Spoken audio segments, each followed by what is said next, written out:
DJ बैगन अब ये जान पे बन लेला, अब ये जान पे बन लेला।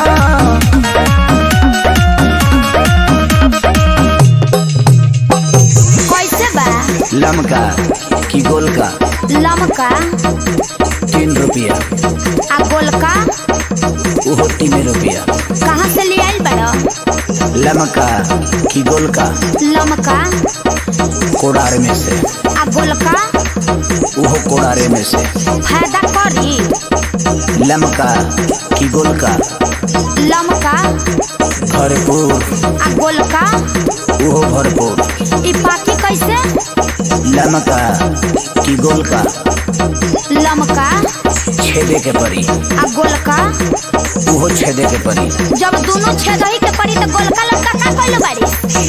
इंगर बैगन डीजे बैगन